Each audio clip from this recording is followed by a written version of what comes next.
It was announced this morning by Warner Brothers that Peter Jackson will be returning to Middle-earth, this time to write a script for a movie set as kind of a prequel focusing around the character of Gollum. And this time, Andy Serkis will be directing the film as well as starring as the character of Gollum.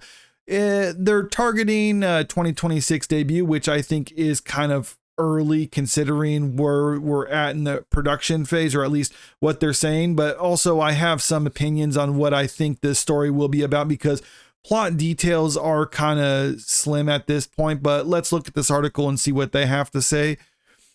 On Warner Brothers Discovery's first quarter earnings conference call on Thursday, CEO David Zaslav said the company is now in the early stages of script development for the new Lord of the Rings movies, which he says they anticipate releasing in 2026 and will explore storylines yet to be told.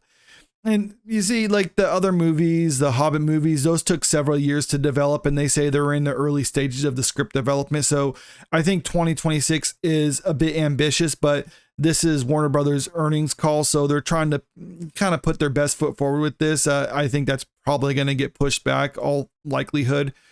The first film from New Line Cinema and Warner Brothers Pictures will be called The Lord of the Rings, The Hunt for Gollum, working title, with Andy Serkis set to star and direct the feature. Zaslav says that director Peter Jackson and his longtime writing partners Fran Walsh and Philippa Boyens will be involved every step of the way. Boyens and Walsh will write the screenplay. The deal covers 2 films in the franchise. This doesn't say much other information about it other than that Peter Jackson, Fran Walsh, and Philippa Boyens are happy to return to Middle-earth and make a movie kind of diving into some of the lore, because we don't know what they're actually going to base this off entirely, but the title, The Hunt for Gollum, suggests that it's going to be a story that it's kind of gone over a little bit in the appendices, and I will get more on that in a moment.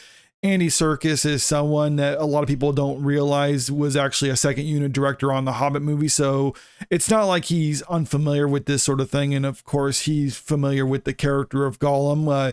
I don't personally think this is going to be necessarily Gollum is the main character in the movie, but when it says someone starring in the movie or whatever, it just means they're a character in the movie. It doesn't necessarily mean Gollum's going to be the main character. It's not going to be like that Gollum game, or if it is, then I think this will be kind of a train wreck. But one thing that I think is in the favor of this upcoming project, though, is you actually have people who respect the lore, or at least for the most part, respect the lore, helming it, and you have people with actual talent and a track record writing the script for it, versus what we saw with the Rings of Power, where there are people who basically had no real industry experience leading that project, and they didn't know anything about the source material. They were just trying to use it to find names and stuff like that they can use, but nothing of it actually seemed to mesh with the lore that Tolkien had written.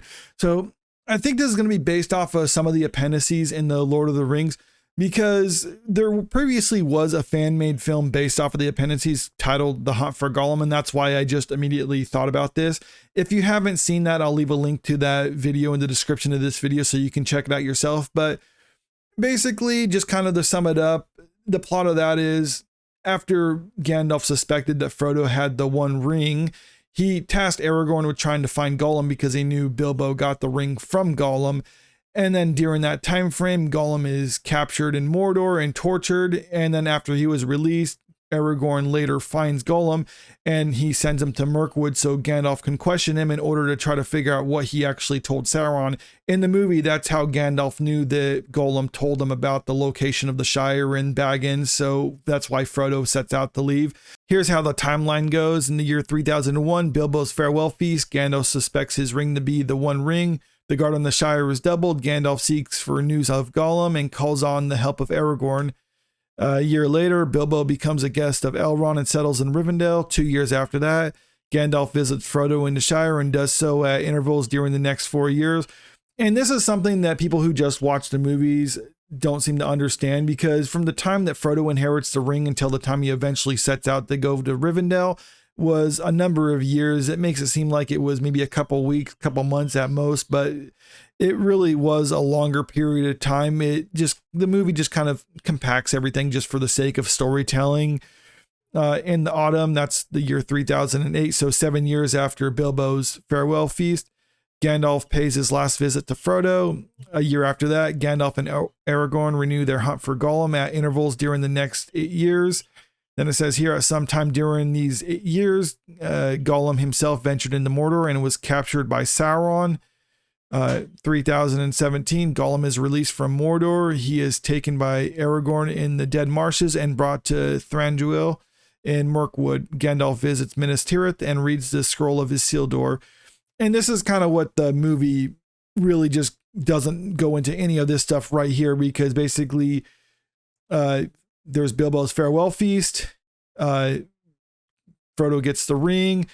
Gandalf suspects the ring is the One Ring, and then he leaves for Minas Tirith. He reads the scroll, then he comes back and tells Frodo what it is. So basically it glosses over 16 years. And the movie, what I suspect they're going to be doing is going into this 16 years where he was looking for Gollum with Aragorn, because like I said, Gandalf knew Gollum had information on the ring, and then after he was captured by Sauron and released from Mordor, he wanted to figure out, like, well, what did he actually tell him about the ring? And that's how we get to the events of the movie. And then in the year 3018, which is the start of the Great Years, or the events of the War of the Ring, kind of what we saw in the movies. So since there's a lot more that goes on within these couple year time frame, they break it down by dates. So April 12th, Gandalf reaches Hobbiton. We saw that in the movie. Something we didn't see, however, June 20th, Sauron attacks Osgiliath. And about that same time, Thranduil is attacked. That's in Mirkwood, where Gollum is being held. And Gollum escapes. And then he makes his way to the Mines of Moria, which is the next place that we see him. So it's not like they have no source material to work from, if in fact they are basing it off of this story right here. There's around 17 years worth of lore that they can pull from. But as you can see, it's like a half a page worth on this bullet point, so not a whole lot to work with. And I do give credit to Peter Jackson and his writing partners, because they have proven in the past that they're great at adapting Tolkien's work for the big screen, as we can see with the Lord of the Rings trilogy. Fantastic scores on Rotten Tomatoes, both critics and audiences, and I think it's probably one of, if not the best movie trilogy of all time. But that's because they had stuff to work with. When you start seeing their own work, when it's kind of like trying to add in more details like we saw with the Hobbit movies, well, then it suffered a bit. I'm not like some people who hate the Hobbit movies. I do think there are some good things about it, but they're definitely not up to the par of the Lord of the Rings movies. I think the Lord of the Rings ones are basically must watches, and the Hobbit movies are like, you can watch it, I guess, if you want to. You're not really missing out if you choose to pass that up.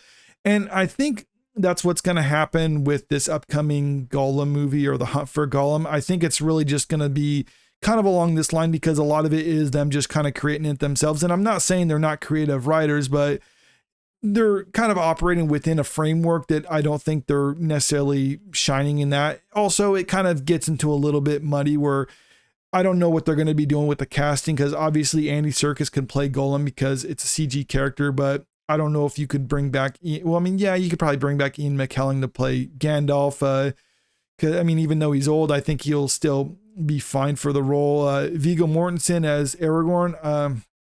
I don't know. I think he's significantly older than the last, like 20 years older than the last movie. So I don't know if he'll be up to play basically a young Aragorn again, or if they're going to recast. I think that'd be a little bit funny, especially since it's supposed to kind of coincide with the early movie. So that might be a little bit weird if they tried to do that, but I don't know. I think this is just a movie that is very unnecessary. We don't need to have a Hunt for Gollum movie. If they wanted to do something else set within the Middle Earth, then there's stuff that they can be doing. But I think Warner Brothers Discovery is basically just thinking like, well, we got the rights to this, so we want to make something with it. And they're trying to base it around characters that people are familiar with. And that's why we're getting what this is. And I think if this does get made, then it is probably going to be kind of the quality of the Hobbit movies, which is something that you can watch if you enjoyed the Hobbit movies well enough, or if you're just really wanting to watch something Middle Earth related. But at the very least, I think this is going to be better than the Rings of Power series, because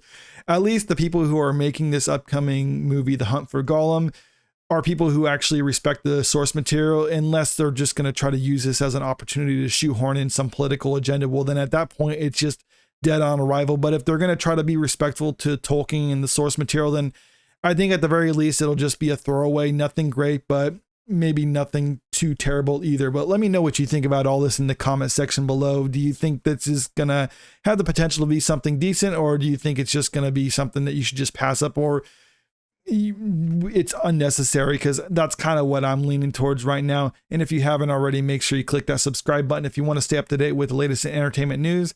And don't forget to like and share the video because it really helps out with the channel. Thank you.